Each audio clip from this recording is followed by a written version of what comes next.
بھارتی اثر و نفوذ کی وجہ سے خاص لابیز ہیں وہاں پہ ہمارے لیے شاید کوئی مشکلات مطلب پیدا کرتے رہیں گے. تو بڑا ضروری ہے پاکستان کے لیے, نئی قیادت کے لیے, وزیر اعظم اور آرمی چیف کے لیے, کہ ایک طرف اندرون ملک جو آپ نے اہداف کیے ہوئے ہیں نیشنل ایکشن پلان پہ ان کو حاصل کرنے کی کوشش کریں, دوسری طرف بھارت کے ساتھ تعلقات بحال کرنے کے لیے کوئی ان تحفظات کا ضرور جائزہ لیں, اس پالیسی کا ضرور جائزہ لیں جس کی وجہ سے بھارت مسلسل ہمیں دنیا بھر میں بدنام کر رہا ہے. ایک ایگریسو پالیسی اس نے اختیار کر رکھی ہے. اور تیسرا, افغانستان کے ساتھ ہمیں اپنے تئیں جو پلاننگ کمیشن رجیم کے تحت پاکستان نے ہینڈل کرنے کی کوشش کی ہے افغانستان میں, ہم ایون ہمارے جو ترقیاتی منصوبے ہیں اس سے ہٹ کے ایک ون ونڈو آپریشن کے ذریعے وہاں پہ پاکستان کی جو سرمایہ کاری ہے سماجی سیکٹر میں اس کو تیز تر کرنا ہوگا. میں حال ہی میں افغانستان سے واپس آیا تو بہت افسوس ہوا کہ وہاں پہ ایک جناح ہسپتال ہے, 2007 میں اس کا افتتاح ہوا تھا کوئی 20-25 ملین ڈالر کی لاگت سے, آج بھی اس میں بہت سارا کام پڑا ہوا ہے, یعنی 9 سال ہو گئے ہیں. تو اگر 9 سال آپ ایک ایسے ملک میں اپنا منصوبہ مکمل نہیں کر سکتے جو کہ ہمارے لیے انتہائی اہمیت کا حامل ہے, تو پھر ہم بیرونی ممالک سے, دوسرے ممالک سے کیا توقع رکھ سکتے ہیں؟ میرا خیال ہے ابھی یہ 3 فرنٹس ہیں جس پہ نئے آرمی چیف کو حکومت کے ساتھ مل کے کام کرنا ہوگا. جی میاں جاوید علی صاحب, یہ کیونکہ نیشنل ایکشن پلان بڑا اہم نقطہ ہے اور حکومت کی طرف پھر بات آ جاتی ہے. اب سابق آرمی چیف جو تھے, جو آج سابق ہو گئے ہیں, ان کو یہ شکایات تھیں آپ کی حکومت سے کہ فاٹا ریفارمز کے معاملات ہوں, آئی ڈی پیز کی واپسی کے معاملات ہوں, ان ایریاز میں جہاں آپریشن ہوئے وہاں بحالی کے معاملات ہوں, یا ضرب عضب کی تکمیل کے معاملات ہوں, اور کچھ پھر یہ پنجاب آپریشنز بھی آ جاتے ہیں جس پہ پولیٹیکل پارٹیز اور تجزیہ کار بھی کہتے ہیں جن کی ریسرچ ہے. اس پہ معاملات کچھ فوج کے ساتھ بہت اچھے نہیں رہے. اب نئے آرمی چیف کے ساتھ بھی ایسے ہی چلیں گے, بہتری کی امید ہے؟ دیکھیں عمران خان, جس طرح آپ بات کر رہے ہیں کہ نیشنل ایکشن پلان پہ کچھ عمل ہوا, کچھ عمل نہیں ہوا, اسی طرح رحیل شریف صاحب نے جس طرح کام کیا, بہت سی چیزوں میں وہ بہتری لے کر آئے, کچھ چیزوں پہ بہتری لانے کی ضرورت تھی اور ہے. اسی طرح میں عرض کروں گا کہ ایک بہتر سولجر تھے, ایک ان کو فوجی معاملات پر پوری کمان تھی, انہوں نے کراچی آپریشن ہو, ضرب عضب ہو یا بلوچستان میں آپریشن ہو, انہوں نے بڑے کامیابی سے اس کو چلایا. مگر ایک سوچ اور بھی ہے, لوگوں کی سوچ یہ بھی ہے کہ جس طرح میڈیا, کچھ میڈیا ہاؤس کی جانب سے جس طرح ایک کیمپین چلائی گئی 3 سالوں میں کہ سول ملٹری ریلیشن شپ کوئی بہتر نہیں ہے اور شاید ایک آدھ دھرنے کے سے یہ پورا نظام جو ہے وہ اس کو لپیٹا جا سکتا ہے, یہ ایک نقطہ نظر بھی تھا. اور ایک نقطہ نظر اور بھی تھا, یہ تھا کہ جس طرح 2014 میں, اور یہ کہا جاتا ہے کہ یہ دفاعی ادارہ جو ہے یہ قومی مفادات پہلی اور آخری ان کی ترجیح میں یہ چیز شامل ہوتی ہے. تو 2014 میں جس طرح دھرنا دیا گیا, اس وقت لوگوں کی سوچ تھی کہ ایک چین کے پریزیڈنٹ کا جو دورہ ملتوی ہوا ان کے دھرنوں کی وجہ سے, اس پر معیشت کو بہت زیادہ نقصان ہوا جو آج تک ہم نہیں سنبھل سکے. اس پر ان کو اپنا ایک رول ادا کرنا چاہیے تھا, ان کے ارد گرد جو لوگ ہیں ان کو بھی ایک اپنا ذمہ داری کا احساس ہونا چاہیے تھا. یہ سارا نقطہ نظر ہیں, لیکن میں سمجھتا ہوں کہ اوورآل انہوں نے ایک بڑا اچھا اپنا 3 سال گزارے. کیا ہی نہیں نہ آپ کے معاملات میں کیا نہ ان کے معاملات. ہاں, لیکن کچھ معاملات ایسے ہیں عمران خان جہاں پہ قومی اداروں کو اپنا رول ادا کرنا چاہیے. میں یہی عرض کر رہا ہوں. لیکن میاں صاحب نے پارلیمنٹ میں کھڑے ہو کے کہا کہ نہ ہم نے ان سے رول ادا کرنے کو کہا اور نہ انہوں نے کہا کہ جی ہمیں کرنے دیا جائے, یا کوئی ایسی ہم نے ان سے گزارش نہیں کی. تو آپ کر سکتے تھے اگر چاہتے تو. نہیں, میں عرض کرتا ہوں کہ یہ جس طرح پولیس ہے, دیگر ادارے ہیں, قومی ادارے ہیں نا, لیکن ڈائریکشن پہ کام کرتے ہیں سر. لیکن میں یہ بھی عرض کرنا ہوں, یہ ڈائریکشن پہ تو کام کرتے ہیں, مگر جس طرح اس وقت کیا گیا وہ قومی تقاضا تھا. میری ایک رائے ہے, کوئی ضروری نہیں کہ میں کوئی, یعنی آپ یہ کہتے ہیں کہ پولیٹیکلی انٹرفیرنس کرنی چاہیے تھی. پولیٹکس میں اس وقت پولیٹیکلی نہیں, پولیٹیکل معاملہ تھا, یہ انتظامی معاملہ تھا. اور لوگوں کی رائے ہے, کچھ لوگوں کی رائے ہے, کچھ پرسن کی رائے ہے. میں یہ نہیں کہتا کہ ان کی رائے کو زیادہ مقدم ہے, ایک رائے ہو سکتی ہے نا. اسی طرح جس طرح کے بہت سی چیزوں میں بہتری لانے کی ضرورت ہے. آپ کی یہ رائے ہے کہ فوج کو اس وقت انٹرفیئر کرنا چاہیے. اسی طرح میں عرض کروں گا. لیکن خواجہ آصف صاحب یہ کہہ رہے ہیں کہ اس وقت فوج نے ہی انٹرفیئر کیا تھا, فوج کے ایک ایلیمنٹ کو صرف, وہ کہہ رہے ہیں کہ D G I S I وہ رسپانسیبل تھے. عمران, یہ بھی ان کی ایک رائے ہے. چلیں یعنی وہ رائے کہہ کے جو ہے اس سے پھر آپ نکل لیتے ہیں اس سے نہیں قطن میری یہ کہنا مقصد نہیں ہے. میں تو یہ کہتا ہوں پارٹی کی کیا رائے ہے؟ دیکھیں پارٹی کی رائے کیا؟ جی میری عرض سنیں نا. دیکھیں ایک وقت تھا کہ جس طرح میں نے پہلے کہا کہ کچھ میڈیا ہاؤس کی جانب سے اس طرح کی کیمپین چلائی گئی کہ جس طرح ایک دھرنا ہوگا ایک احتجاج ہوگا تو خواہشات پہ پانی پھر گیا نا سر. آپ اپنی اگلی بات کریں نا کہ اب یہ آرمی چیف کو وہ سپورٹ ملے گی جس پہ پرانے آرمی چیف شکایت کرتے تھے. لیکن دیکھیں میں ایک سیکنڈ اس پہ میں بات کرنے سے پہلے ایک جملہ میں کہہ دوں. دیکھیں اسی طرح ایک جو ہے سیاسی طور پر یتیم پنڈی کا ایک شخص جو ہے جو کان میں عمران خان کے کہتا رہا شاید وہ وہی کام کرتے رہے اور جس سے عمران خان کو نقصان ہوا. ایک سیاسی لیڈر کے طور پہ نہیں, انہوں نے سنی سنائی اور میڈیا اسی سے متاثر ہو کے میں سمجھتا ہوں کہ شاید اس طرح کا وہ کام کر گئے جس سے کر رہے ہیں. آج بھی عمران خان صاحب سے انہوں نے ملاقات کی ہے. میں ایک چیز اس سے پہلے کہ میں عمران اسماعیل صاحب سے پوچھوں, میں چاہ رہا ہوں پہلے میں احمد رضا قصوری صاحب سے جو سب سے پاپولر سلوگن تھا پاک فوج کا جب آرمی چیف بات کرتے تھے تو جو سب سے پاپولر بات جس کو لوگ پسند کرتے تھے جو ہر جگہ پہ ڈسکس ہوتی تھی وہ یہ تھی کہ کرپشن کا اور دہشت گردی کا گٹھ جوڑ توڑیں گے. آپ کو لگتا ہے سر کرپشن اور دہشت گردی کا گٹھ جوڑ توڑنے میں راحیل شریف صاحب کے دور میں فوج کو بہت کامیابی ملی ہے, کم کامیابی ملی ہے, کامیابی نہیں ملی ہے, یا بہت سارا کام ہونا بھی باقی ہے؟ وجوہات کیا ہو سکتی ہیں اس کے پیچھے؟ دیکھیں ہر جو آدمی ٹیک اوور کرتا ہے کسی انسٹیٹیوشن کو تو وہ ایک اپنا انفرادی, ایک تو انسٹیٹیوشنل ہوتا ہے ایجنڈا, ایک اس کا انفرادی بھی ایجنڈا ہوتا ہے.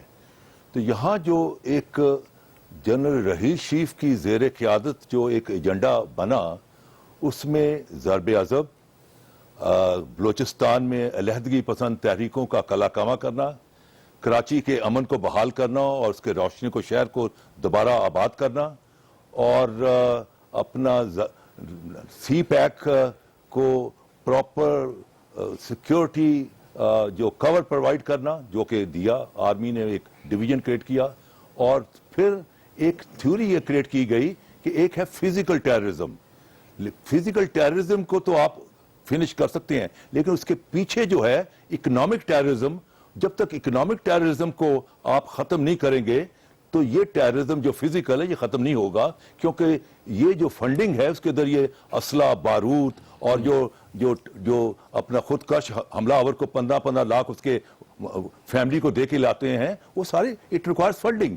اب اس سلسلے میں کراچی میں سے کام شروع ہوا. اپنا ڈاکٹر جو تھا اپنا عاصم, اس کو گرفتار کیا گیا, اس پر باقاعدہ اپنا چارجز لگائے گئے کہ یہ رسپانسبل تھا جو ٹیررسٹ جو تھے وہ زخمی ان کو لک آفٹر کرنے میں. اب وہ بھی بیل پہ چلے گئے ہیں. اس کو جو ہے باقاعدہ پیپلز پارٹی نے سندھ کا صدر بنا دیا ہے. یہ ہے ہماری پولیٹیکل پارٹیز کا تقدس. اسی آرمی کی جو کراچی کا صدر بنایا, آرمی کے جو ایجنڈے کو کمپلیٹ کریں. پھر ہمارے ہاں ایک جو منسٹر جس کو نکالا گیا جس نے کہ ایک فوج کے اوپر الزامات لگائے اور لیکیج کیا بڑی امپورٹنٹ کانفرنس کو, وہ آتا ہے اپنا سینٹ کے اندر تو اس کو تالیاں جا کے ویلکم کیا جاتا ہے. چیئرمین جو ہے سینٹ وہ اس پر جو تعریفی کلمات کرتا ہے. واٹ از دس؟ یہ کیا آپ افواج پاکستان کو کیا ٹریبیوٹ پیش کر رہے ہیں؟ بات یہ ہے جی کہ ایک انفنشڈ ایجنڈا رہ گیا ہے اور انفنشڈ ایجنڈے کا سب سے امپورٹنٹ جو ایریا ہے وہ ہے اکنامک ٹیررزم. اور جب تک اکنامک ٹیررزم کو, اور یہ ذمہ داری انفنشڈ ایجنڈا آپ اس کو کہہ رہے ہیں جنرل باجوہ کے کندھوں کے اوپر, جنرل باجوہ یہ ذمہ داری شفٹ ہوئی ہے اکنامک. ٹھیک, یہ ذمہ داری یہاں شفٹ ہوئی ہے. عمران اسماعیل صاحب, کیونکہ کراچی کے اندر یہ معاملات زیادہ چل رہے تھے اور وہاں آپ کی آبزرویشن ہے, کیا اکنامک ٹیررزم جو ہے یا کرپشن اور دہشت گردی کا گٹھ جوڑ ہے یہ ٹوٹ گیا سر یا بالکل نہیں ٹوٹا؟ نہیں, میں سمجھتا ہوں کہ اس کے اوپر ایک کاری ضرب تو ضرور لگی ہے. ہم جو پاک آرمی نے جو ایفرٹس کیے ہیں ٹیررزم ختم کرنے کے لیے, جو وار آن ٹیرر کے اوپر انہوں نے کیا ہے, تو وہ میں سمجھتا ہوں کہ اس میں کافی حد تک کامیابی ملی ہے. لیکن یہ کہنا مناسب نہیں ہوگا کہ ہم 100% کامیاب ہو گئے ہیں. ٹیررزم ابھی بھی باقی ہے. اکنامک ٹیررزم میں سمجھتا ہوں جوبن پہ ہے اس وقت پاکستان میں. اور اس کو کسی طرح پکڑائی نہیں ہو رہی. جیسے وہ پہلوان نہیں تیل لگا کے اترتے میدان میں, جو کہیں سے پکڑو سلپ ہو جاتے ہیں, ادھر سے پکڑو سلپ ہو جاتے ہیں, اس طرح سے یہ اکنامک ٹیررزم. جن لوگوں پہ ایلیگیشن دیکھیں, وہ تو آرمی چیف تو صرف اتنا کہتے تھے کہ اکنامک ٹیررزم ہے, میں آرمی چیف کے دہشت گردی کا اور کرپشن کا گٹھ جوڑ ہے, لیکن آپ لوگ اور میڈیا کے لوگ بھی ظاہر ہے کہ آرمی بہت ساری شخصیات کو ساتھ جوڑتے تھے. کل شیلا رضا صاحبہ نے کہا کہ ڈاکٹر آصف اللہ آپ کے سامنے ہے, قادر پٹیل آ کے اپنے آپ کو کلیئر کر چکے ہیں, اور شرجیل انعام میمن چند دنوں میں واپس آ رہے ہیں. پھر کہاں جوڑیں گے آپ معاملات کو؟ سر میں جو آپ نے سوال کیا تھا میں اسی کی بات کر رہا ہوں کہ میں نے کوئی ہماری جو چیف آرمی سٹاف جو بھی ہو, یہ ظاہر ہے کہ وہ کوئی توپ لے کے تو نہیں گھس سکتے ٹیررزم کے پیچھے. اکنامک ٹیررزم کی میں بات کر رہا ہوں. وہ اسی طرح یہ جو معاملات ہوتے ہیں, پکڑے جاتے ہیں, چیزیں آتی ہیں. شرجیل انعام میمن کا کس کو نہیں پتا کہ انہوں نے کتنے پیسے کھائے, پاکستان سے بھاگے ہوئے کیوں ہیں, کس کو نہیں معلوم. شرجیل انعام میمن کے پیچھے کون سے ملک غداری کے الزام لگے ہوئے جو بھاگے ہوئے یہاں سے, انہوں نے پیسے کھائے اس لیے بھاگے ہوئے یہاں سے. اب یہ بات یہاں پہ ہے کہ آپ چور کو بھی چور نہ کہیں یہاں پہ, بس آپ چپ کر کے بیٹھے رہیں, اور جب تک آپ کے پاس شرجیل انعام میمن کے ہاتھ کا ایک پرچہ نہ آ جائے کہ ہاں جی میں نے اتنے پیسے کھائے اور میں چور ہوں, میں یہاں سے بھاگ رہا ہوں, یہی ثبوت لا کے دیں گے وہ, اور کیا دیں گے. یہاں پہ تو شواہد جن کے ٹیلی ویژن کے شواہد ملے ہیں کہ مجموعی طور پہ میں چاہ رہا ہوں آپ اس پہ بات کریں, شو میں نہیں ہے جنہوں نے نہیں وہ ہے نا, یہ بیٹھے ہوئے جاوید لطیف صاحب, میں ان کی بات کر رہا ہوں کہ ان کے وزیر صاحب جو پکڑے گئے, جن کی ویڈیو ٹیپ منظر عام پر آ گئی کہ وہ کہہ رہے ہیں کہ جی اتنا کٹ میرا, اتنا شہباز شریف کا, ان کے خلاف نہیں ہوا. میں کون سے ثبوت لا کے دوں, وہ آسمانی ثبوت لاؤں, کدھر سے لاؤں, کیا کروں. یہ فوج کو بلا رہے ہیں, کہہ رہے ہیں کہ جی جب دھرنا دے رہے تھے تو فوج کو اپنا کردار ادا کرنا چاہیے تھا. آپ کے موجودہ وزیر خزانہ جو ہیں خیبر پختونخوا کے, وہ سیکٹری خزانہ پہ لگا رہے ہیں الزام, اور سیکٹری خزانہ ان پہ لگا رہے ہیں. جاوید صاحب الزام کا جواب الزام تک ثبوت ہے نا. جی نہیں, انہوں نے آپ کہہ دیں کہ آپ نے فوج کو نہیں بلایا تھا. آج بھی D G I S P R کی ٹویٹ موجود ہے کہ جی ہمیں پرائم منسٹر ہاؤس میں بلا کے درخواست کی گئی کہ جی آپ میڈیٹ کریں اس معاملے کو. آپ کہتے ہیں جی ہم نے کیا ہی نہیں, وہ اسمبلی میں کھڑے نہیں بات نہ عمران اسماعیل صاحب جھوٹ بولتے ہیں. میں تو یہ کہہ رہا تھا, آپ کا بیسس ہی, میں تو یہ کہہ رہا تھا کہ اگر آپ ایک منٹ, یہ جاوید لطیف صاحب کہہ رہے ہیں کہ ہماری ایکسپیکٹیشن تھی کہ فوج اپنا رول پلے کرے گی. اس وقت کور کمانڈر وہی تھے جو آج آرمی چیف ہیں. ویسے اس وقت کور کمانڈر وہی تھے جو آرمی چیف ہیں آج. ہماری تو ایکسپیکٹیشن نہیں تھی, ان کی ایکسپیکٹیشن تھی کہ فوج اپنا رول پلے کرے, اور کیا کرے کہ ہمیں اٹھا کے پھینک دے یا گولی مار دے آ کے. ہمیں کیا کر سکتی تھی اس کے علاوہ؟ کیا جو آپ نیشنل اسمبلی کی عمارت میں گھس گئے تھے, میں آپ کی ایکسپیکٹیشن فوج سے کیا تھی؟ یہ تھی, یہ توقعات تھی کہ اس طرح آپ کو نہ کرنے دیا جائے, کیونکہ پاکستان کے اندر ایک ایسی شخصیت, ایک ایسی ریاست کا پریزیڈنٹ آ رہا تھا جو آپ کے پاکستان میں پیسہ لے کر آ رہا تھا. یہ بات تھی. کوئی نہیں آ رہا تھا. سب اچھا آپ کے پیسہ آیا, یہ نہیں آ رہا تھا. بات ہے دیکھیں اس کے بعد بات ہے جب کرنا طول خالی آتا ہے. ہم کوئی پلان بنا کے آئے تھے کہ ہم چلیں میں ایک بریک لے لیتا ہوں. کل کیونکہ سپریم کورٹ کے اندر پاناما کیس دوبارہ سنا جائے گا. اعتزاز احسن صاحب سے کوشش کرتے ہیں بات کرتے ہیں, بریک کے بعد ہمارے ساتھ ہی رہیے.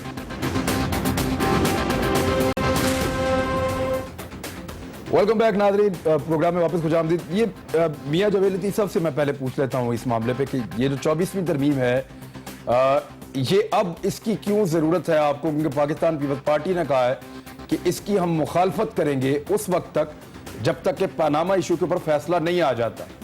اس ترمیم کے ذریعے آپ بدنیتی سے میاں محمد نواز شریف صاحب کو فائدہ پہنچا رہے ہیں کہ اگر کوئی فیصلہ آ بھی جاتا ہے تو آپ کے پاس اپیل کا حق موجود ہو اس کے اوپر عمل درآمد سے پہلے.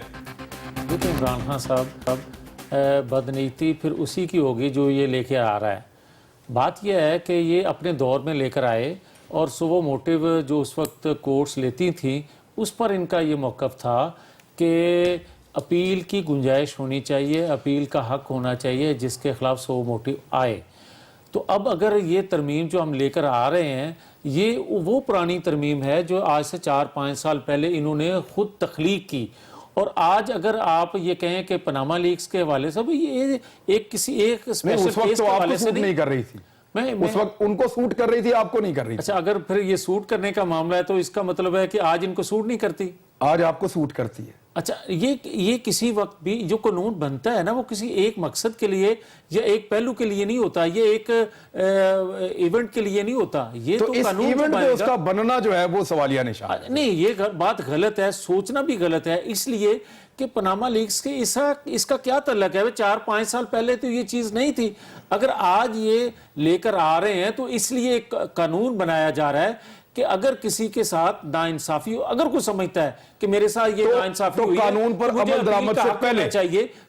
یہ اس کو حق ہونا عمل چاہیے. درآمد سے پہلے اپیل کا سال حق. میں کیوں نہیں لائے؟ عمل درآمد سے پہلے عمل درآمد سے پہلے عمل درآمد سے یہ پہلے. چاہتے تھے گیلانی صاحب, یہ چاہتے تھے یہ چاہتے تھے راجہ پرویز اشرف صاحب. یقیناً. جی ایک منٹ, چودھری اعتزاز احسن صاحب میرے ساتھ ہیں ٹیلی فونک لائن پہ. السلام علیکم سر. السلام علیکم سر بہت شکریہ جوائن کرنے کے لیے. چودھری صاحب یہ 24ویں ترمیم پہ ہم بات کر رہے ہیں, آپ اس کی مخالفت کر رہے ہیں اس وقت. اس سے پہلے پاکستان پیپلز پارٹی کے دور میں آپ کی جماعت اسی قانون کی یا اس ترمیم کی مخالفت نہیں کر رہی تھی بلکہ حمایتی تھی. اس موقع پہ مخالفت سر کوئی ٹیکنیکل ریزنز ہیں؟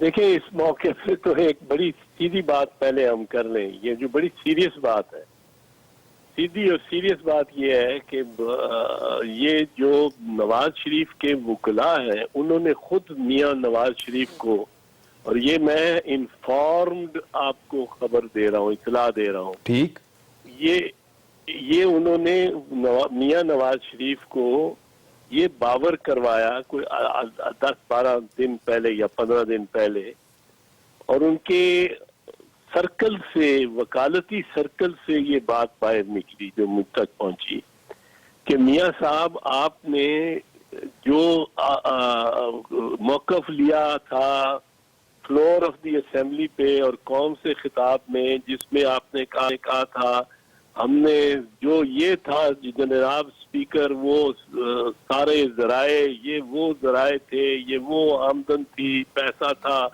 اور یہ پوری داستان آپ کے سامنے, پورے دستاویزات آپ کے سامنے رکھ دیے ہیں اسپیکر صاحب. اب وہ قطری شہزادہ تو اس میں ذکر ہی نہیں تھا آیا, تو ان کے وکلاء نے کہا کہ آپ نے موقف کوئی 4 ڈیفرنٹ موقف لیے ہیں, اس وجہ سے آپ کا کیس بڑا کمزور ہے. اور اس پہ انہوں نے پھر مشورہ رائے دی کہ ایک اپیل کا حق بیچ میں ہم لے کے آئیں اور آرٹیکل 184(3) میں ترمیم کریں کہ اپیل اس کے خلاف, فیصلے کے خلاف اپیل ہو سکے, کیونکہ 5 ججز کا فیصلہ امکانی طور پر, اور یہ کہہ دینا وزیر اعظم کو سمجھا دینا بڑی بات ہے, امکانی طور پر آپ کے خلاف آ سکتا ہے, اس طرح بھی کہہ دینا بڑی بات ہے. اور یہ ان کو بتایا گیا, باور کرایا گیا کہ آپ نے بالکل بارے ثبوت آپ پہ ہے, آپ نے تسلیم کیا ہے کہ 7-8 ارب روپے کی پراپرٹی لندن میں آپ کے خاندان نے بنائی, وہ آپ کے بیٹے کے نام پہ ہے یا آپ کے والد نے پیسے وہ بھجوائے, وہ سیٹ اپ کی اسٹیل مل ادھر دبئی میں, پھر اس کو بیچ کے گلف اسٹیل کو, پھر جدہ میں اسٹیل مل لگائی, بڑی کامیاب لگائی, یا جو بھی وہ رقم جہاں سے بھی گئی. اور پھر قطری شہزادہ تو اسٹیل مل کا ذکر ہی نہیں کرتا, وہ کہتا ہے ہماری پراپرٹی بزنس میں انہوں نے پیسے ڈالے 12 ملین درہم. تو یہ ساری تضادات کو سامنے رکھتے ہوئے یہ بتایا گیا وزیر اعظم کو کہ آپ کا کیس بہت کمزور ہے, تو اس کا کوئی تدارک یہ بھی کر لیں, کیونکہ دیکھیں میاں صاحب لیکن سر میں ایک ٹیکنیکل چیز چھوٹی سی آپ سے پوچھنا چاہ رہا ہوں, کیا یہ وہی قانون نہیں ہے جو پاکستان پیپلز پارٹی پہلے اپنے دور حکومت میں لانا چاہ رہی تھی, کیونکہ اس وقت سو موٹو بہت ہو رہے تھے؟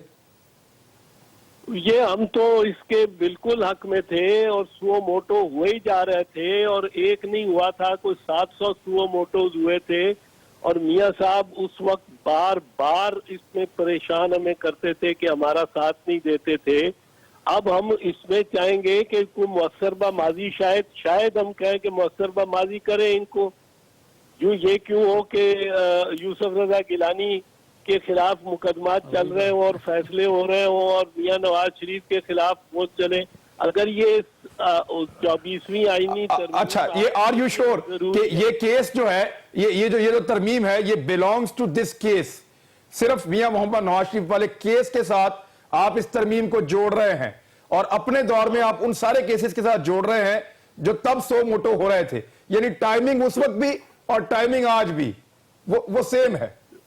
نہیں, ہم اگر میں یہ ابھی پارٹی کی طرف سے موقف نہیں دے سکتا ہوں اس پہ کیا موقف ہوگا, پر میں یہ سوچتا ہوں کہ اگر یہ فیصلہ کی اپیل ہونا لازم ہے اور میاں نواز شریف یہ سمجھتے ہیں کہ فیصلوں کی اپیل ہونا لازم ہے تو یہ مؤثر بماضی ہونا چاہیے.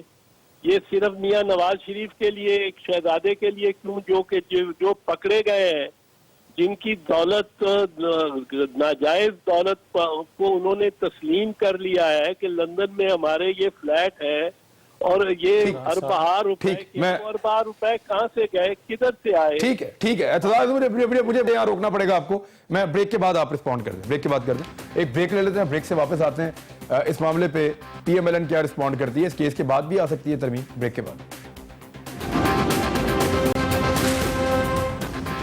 ویلکم بیک ناظرین. جی میاں جاوید لطیف صاحب, یہ ٹائمنگ بڑی عجیب ہے جب آپ یہ قانون لے کر آ رہے ہیں صرف اس لیے کہ آپ کے وکلاء نے میاں صاحب کو بتا دیا ہے کہ مبینہ طور پہ جو وہ اعتراض کہتے ہیں کہ فیصلہ آپ کے خلاف آنے کے امکانات ہیں, لہذا ایسی قانون سازی کر دیجئے کہ اگر فیصلہ آپ کے خلاف آ بھی جائے تو کوئی رستہ نکل جائے, امپلیمنٹ سے پہلے کوئی اپیل کا آپ کے پاس آ جائے.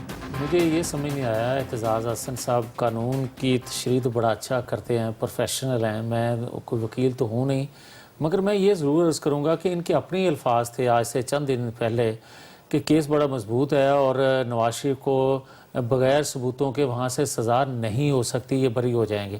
اور آج ان کو یک خیال آ گیا کہ کیس بڑا کمزور ہے اور ان کو بقول ان کے کہ وکلاء نے باور کروایا ہے. مطلب یہ باتیں اس طرح کی کرنی نہیں آپ ترمیم پہ آ جائیں نا سب, ترمیم پہ آ جائیں, ایک سیکنڈ کوئکلی آ جائیں ترمیم پہ. لیکن میں ایک چیز ضرور یہ بھی عرض کرنا چاہتا ہوں, ان کے ذہن میں یہ بات تھی اعتزاز احسن کے اور عمران خان کے, انہوں نے یہ سمجھا تھا کہ جب پرویز مشرف کا دور تھا انہوں نے تمام ریکارڈ ان کا قبضے میں لے لیا تھا, آج ان کے پاس ریکارڈ میں کوئی چیز ہوگی نہیں, کوئی ثابت کرنے کے لیے چیزیں ہوں گی نہیں, اس لیے ان کا کیس جو ہے وہ کمزور ہوگا. حالانکہ وہ تو آپ کا ریکارڈ تو آپ کا سیدھا ہو گیا نا, خط آ گیا تو ریکارڈ آپ کا جب سیدھا. آپ قطر کے شہزادے کی آپ بات کریں گے نا عمران خان, تو اگر ان کے ساتھ کوئی بزنس تھا اور یہ کوئی ریکارڈ کی چیزیں ہیں, قطر میں جو انویسٹیگیشن ادارے ہیں جو اس کو, لیکن سر اس کا پاکستان میں کوئی ریکارڈ نہیں تھا. نا میری عرض سنیں نا, میری میں سر لیکن میں نقطے سے ہٹ جاؤں گا, یہ مجھے پہلے یہ جملہ مکمل کر لینا خدا کے لیے. ان چیزوں کو اس طرح مکس اپ نہ کریں کہ لوگوں کو جس طرح ساتھ بیوقوف بنائے رکھنے کی کوشش کی گئی, آج بھی یہی کیا جا رہا ہے. بھائی ایک کورٹ میں کیس چل رہا ہے نا, تو کورٹ میں اگر ہم غلط ہو گئے تو ہمیں سزا مل جائے گی. بالکل ٹھیک ہے, یہ تو کوئی میں اس معاملے پہ صرف میں امتیاز گل صاحب آپ کی رائے لیتا ہوں, اور پھر کیونکہ ماہر قانون ہے احمد رضا قصوری صاحب, وہ بھی اس پہ اپنی رائے دیں گے کہ 24ویں ترمیم کا اس موقع پر آنا شک و شبہ گنجائش ہے سر اس کی, جو اعتزاز احسن کہہ رہے ہیں کہ اب اگر وہ لے کر آ رہے ہیں تو اس لیے لا رہے ہیں کہ ان کو نظر آ رہا ہے کہ ایک کیس کا فیصلہ ہونے والا ہے, لیکن اس موقع پہ نہیں ہے, 4 سال پرانی ہے. ٹھیک جی امتیاز گل صاحب. دیکھیے بھلے اعتزاز احسن صاحب یہ کہیں نہ کہیں, آپ نے غور کیا ہوگا انہوں نے یہ بھی کہا کہ یہ میری اپنی ذاتی رائے ہے اور مجھے نہیں معلوم کہ پارٹی کی کیا پوزیشن ہوگی, تو اس میں مجھے کوئی بہت بڑا مسئلہ نظر نہیں آتا, کیونکہ تینوں بڑی جماعتوں کے لوگ اس کا شکار ہوئے ہیں, یہ پاناما لیکس ہو یا بہاماس پیپرز ہوں. تو میرا خیال ہے کہ جب ترمیم کی باری آئے گی تو سب شاید اس کے حق میں ووٹ کر دیں گے, کیونکہ یہ تو عمراء کا, اشرافیہ کا غالباً ایک ایکا ہو جائے گا پارلیمان کے اندر کہ you don't scratch my back, I don't scratch yours, کہ مطلب ایک دوسرے کو تنگ نہیں کرتے, ایک دوسرے کو بچاتے ہوئے آگے چلتے ہیں. ہاں البتہ اگر واقعتاً سپریم کورٹ کے ججوں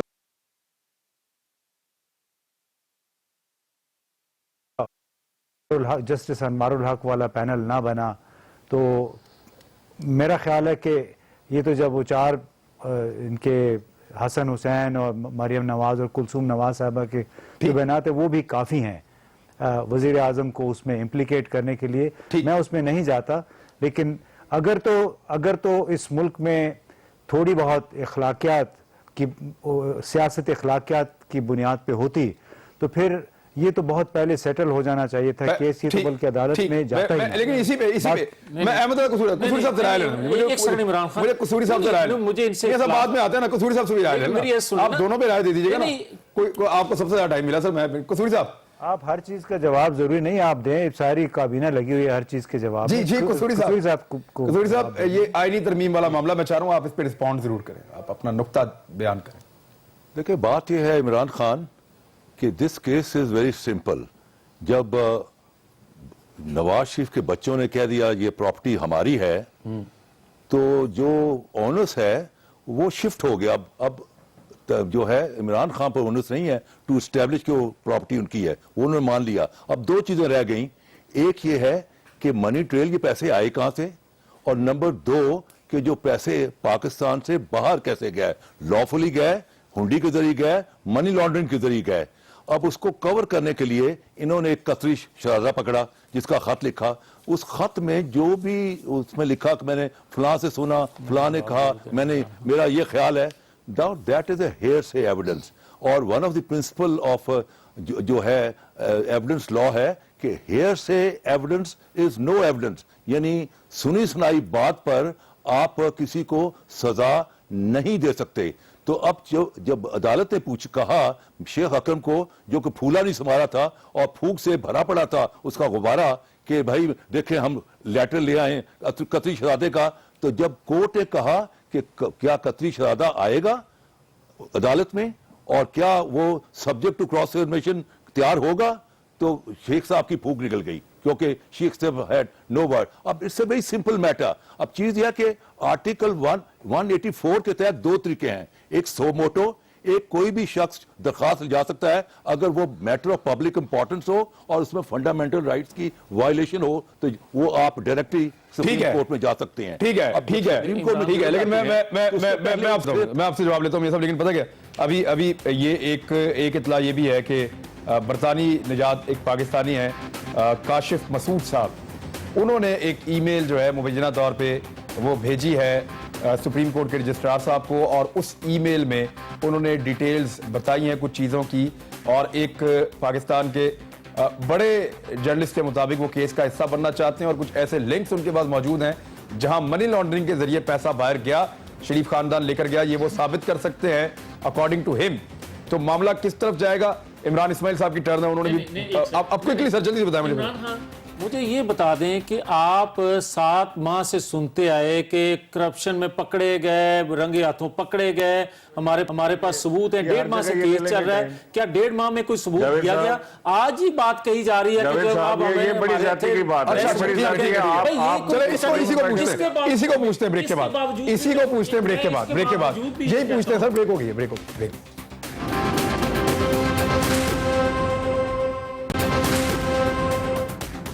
ویلکم بیک ناظرین. جی عمران اسماعیل صاحب, یہ اب جاوید لطیف صاحب کا وہی نقطہ ہے جو بار بار آ رہا ہے. سر ان کے پاس تو محمد بن قاسم سے محمد بن جاسم تک سارے لیٹر موجود ہیں. ان کے پاس یہ لیٹر پہلی دفعہ نہیں آیا, اسی فیملی سے پہلے بھی ہیلی کاپٹر کیس میں لیٹر لا چکے ہیں اگر آپ کو یاد ہو. یہ ان کے پاس ہر طرح کے خطوط, گفٹ وغیرہ, ان کی زندگی اسی پہ چلتی ہے کہ ان کو اربوں روپے کے گفٹ, عرب جو ہیں ان کو اربوں روپے کے گفٹ دیتے رہتے ہیں اور زندگی چلتی رہتی ہے. یہ تو بیچارے, اس کے علاوہ تو ان کے پاس تھا کچھ نہیں. ڈونلڈ ٹرمپ کا بھی لا سکتے ہیں جی, یہ اس سے پہلے جارج بش کا بھی ان کے پاس ہوگا, جارج واشنگٹن کا بھی ان کے پاس, تمام لیٹرز ان کے پاس موجود ہیں. اپنا تو کچھ ہے نہیں, سارے گفٹ بس آپ کو بنی گالا کی گفٹ ہو گیا اور کوئی گفٹ نہیں آیا آپ کو. ان کو کوئی گفٹ آپ کو نہیں ملے گا, اور وہ بھی گفٹ دیا طلاق کے بعد, وہ سارا گفٹ سر وہ اس کی بیوی تھی. آپ بیوی نے خوش ہو کے طلاق پہ خوش ہو کے گفٹ کر دیا آپ کو. نہیں تو وہ عرب